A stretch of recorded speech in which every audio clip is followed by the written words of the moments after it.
Today I want to tell you about a conversation I had with my father when I was 21 years old. I was living in a one-bedroom apartment in Meycauayan, Bulacan, the only place where I found a 50 pesos a month rent, monthly rent in 1971. Now I read in the news that there was a fire that burned a bunch of houses in the urban poor area in Pasay City. Now, immediately came to mind that people are going to be needing clothes. So I looked into my closet, took out all those that I no longer want to wear, and I delivered them to the donation drop site. On the way home, I passed by my father's place, my parents' home, and I found my dad just standing outside the door.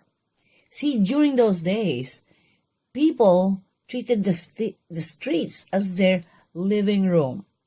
People sat outside, and everybody passing by said something to the next guy. I was so proud that I was able to make the donation. And no big deal, but it was an exercise in generosity I don't get to do often. So I told my dad, I was so proud, Dad, I delivered some of my old clothes to the burn site. And my dad took a long look at me.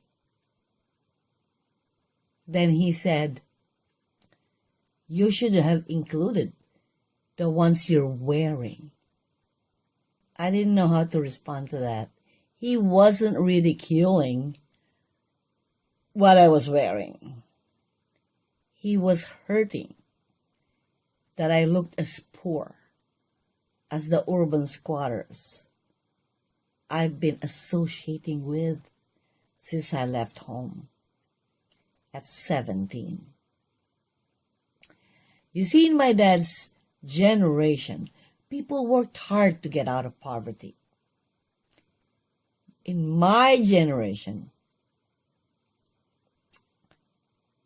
in the 70s, middle-class college students left comfortable homes to submerge themselves in the impoverished community, to understand their issues and take the initiative to fight for social change.